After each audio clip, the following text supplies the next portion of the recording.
Good afternoon, folks. So nice to see you here this evening. And today we're going to look at visiting Yosemite State Park as opposed to a visit into the wilderness. And just to make us aware that we need to be vigilant at all times, even when we're having a good time. There are risks in going anywhere. And even in these special state parks, when you get off the track, off the trail, there are risks we have to contend with. There are wild animals.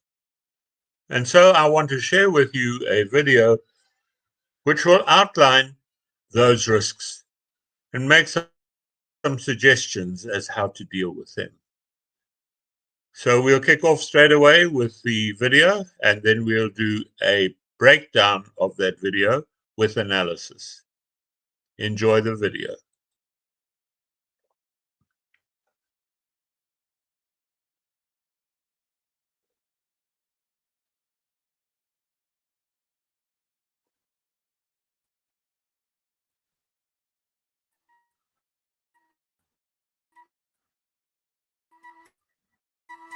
We are on a hike through Yosemite National Park and will be passing the magnificent Yosemite Falls.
The view over the valley is absolutely stunning, and with the clean, fresh air we can see for miles.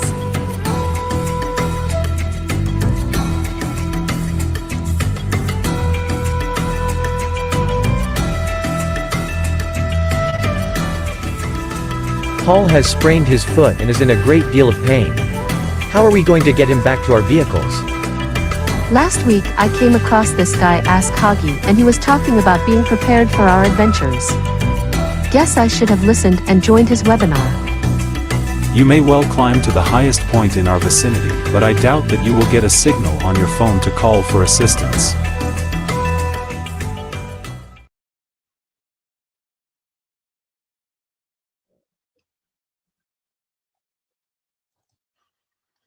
Well, folks, that was the video, and now I want to break it down and analyze and show you those risks that we take when we embark on these hiking adventures.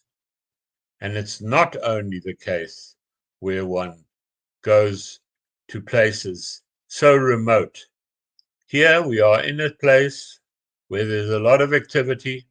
There are more than 5 million visitors a year to this facility, yet you can still find yourself in a situation. So please enjoy the analysis. with that of hunting adventure out of Fairbanks, I would probably think that we are engaging on a hike in a state park that is situated relatively close to civilization. There is a great deal of activity, and we are unlikely to find ourselves in a place I describe as where no man's gone before. You may well be forgiven for thinking that, but think back to my definition of such a place. It is true that the trails are clearly marked, and besides, there are regular hiking groups that pass through the area. What could possibly go wrong? Maybe sometimes we spot something interesting, and so we want to take a closer look. So we climb down into a ravine or valley, and there spot a beautiful camping opportunity, and decide to spend the night. You're not really breaking the rules, are you? And besides, how could they possibly have missed marking this beautiful spot as a camping area? During the hours that follow, you become disorientated, and in the morning, you take off in the wrong direction. And as you move further and further away from clearly marked trails, your anxiety begins to mount, because you cannot find any of the trail markings. Pleasure and enjoyment can so easily and quickly turn to fear and concern when our friend Murphy puts in an appearance. We are on a 5-day hike through the Yosemite National Park and will be passing the magnificent Wapana Falls later this morning.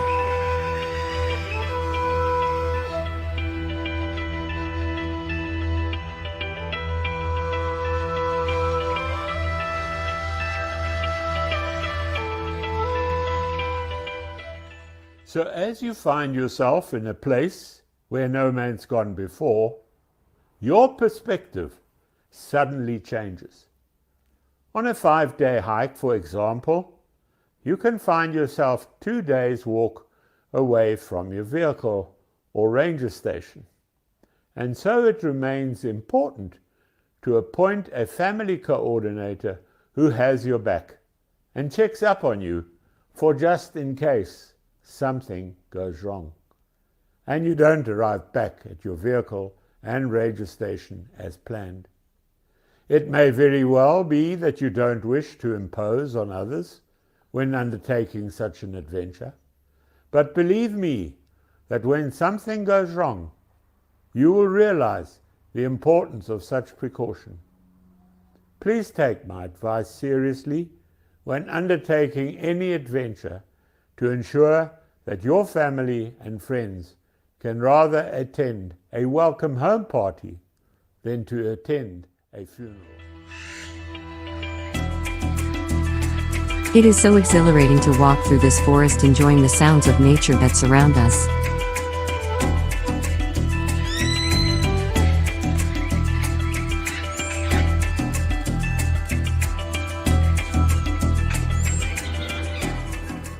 Always remember to take along an independent source for charging your devices while on your adventure. Even when it is freezing cold, the sun can charge your devices using a solar panel. Remember that devices include sources of light you might need during the night when an unwelcome visitor puts in an appearance, let alone when you need to do something. Don't only rely on your power pack to keep you powered up.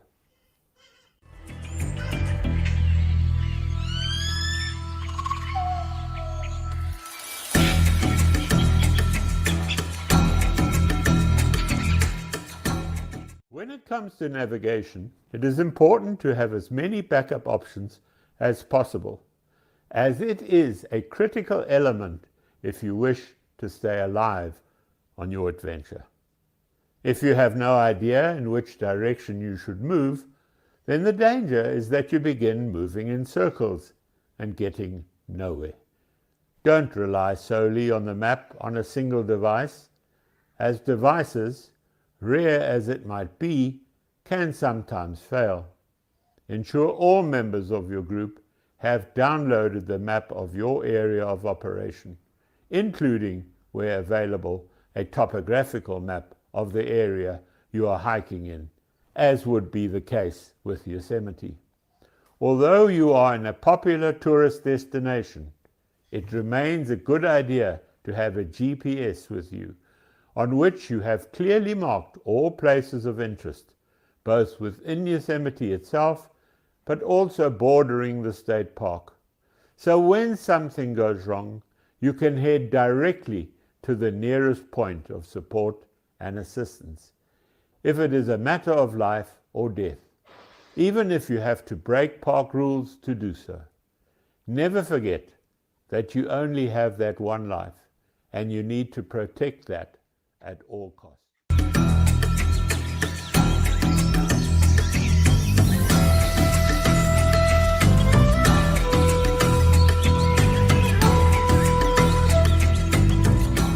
As with Fairbanks' hunting adventure, this remains true wherever you find yourself, especially if stretching the rules and camping at a location where no ablution facilities are provided. When members of your group leave the confines of your camp to attend to their private ablutions, they need to take with them not only their phone, but also a two-way radio for emergency communication. When in a strange and unfamiliar environment, it is so easy to become disorientated and possibly begin returning to camp in an incorrect direction, and thereby becoming lost. Always remember that you are in a wildlife area, and that meeting up with a wild animal can become a serious challenge, especially when on foot, and you cannot call on other members of your group for support. Check with the office or park ranger the locations on your hike where cell phone communications may be possible. Record such locations on your GPS and use them to regularly update your coordinator on your current location and progress, even if you just send him your location, which carries a date and time reference stamp.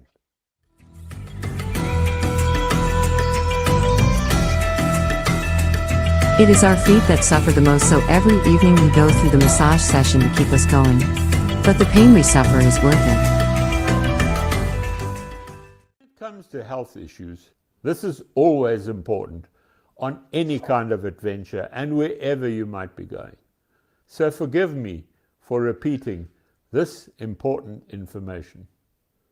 Know the health history of all participants in your group. Consult a doctor in case of specific needs, and request a recommendation based on his experience and suitability of such participant joining your group. Chat to a paramedic or a doctor in compiling a list of emergency medication or equipment you should take with you. Do not overlook researching the types of snakes, insects, or other creatures, and ensure you carry the correct antivenom or medication. Know how to apply such treatment or procedure.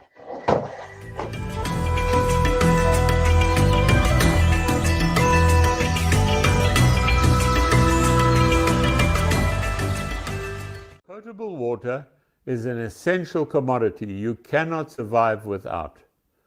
In the case of Yosemite, in this example, check with the park rangers as to the safety of drinking the water from the rivers and streams, which in most seasons abound at this location. Be advised to always take precautions of boiling or purifying the water you plan to drink. And remember that when climbing to some of the high mountains in the park, that water may not always be readily available when at the top, at a time you probably need it most. Never allow yourself to become dehydrated when relying on your own stamina and fitness.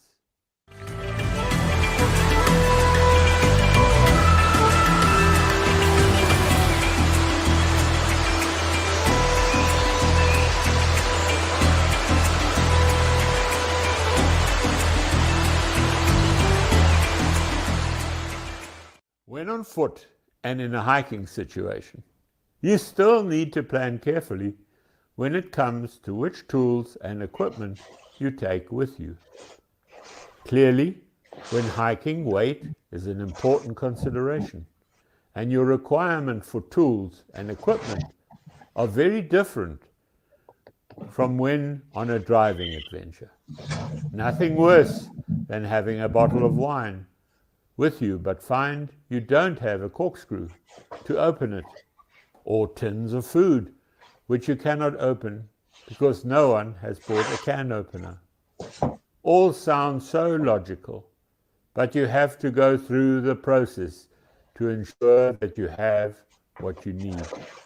In most cases for hiking, it is a good idea for each participant to take a multi-tool for their personal needs. But when it comes to bigger items, such as tents, axes, spades, cane knives, etc., you should agree who brings what and avoid too much duplication on these heavier items. Ensure that the weight carried by your group is evenly divided between participants and always as light a weight as possible. Participants may be comfortable carrying a 100-pound backpack at the outset, but what is more important is how they will feel after 3 or 4 hours of hiking.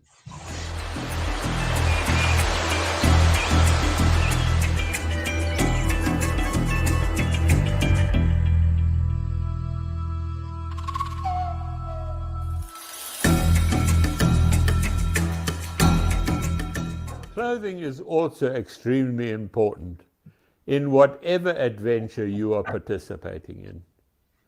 Always remember that there could be members of your party for whom this is the first time experience, and they pack gear they don't actually need, but have to carry once they embark on this adventure. Make sure you only take along clothing which is suitable for the environment that you're visiting. Avoid taking items such as high heels, suits, etc. Ensure that what you take is comfortable to wear and suitable for the temperatures that you will experience.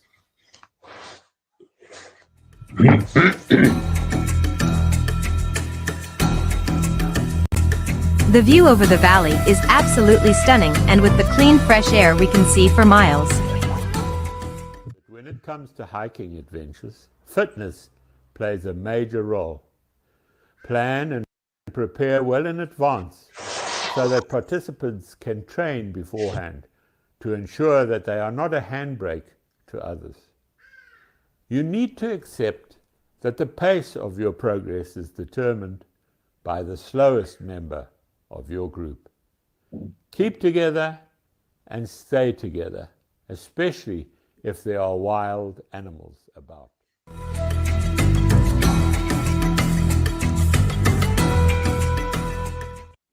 Plan carefully when it comes to essentials, which you need to take with you. Always take more than you actually think you're going to need, especially when it comes to the smaller and lighter items, which you cannot do without, such as matches, batteries, propane, etc. Your objective when using any essential supplies should always be to conserve those resources as best possible to ensure that they will last for the duration of your adventure.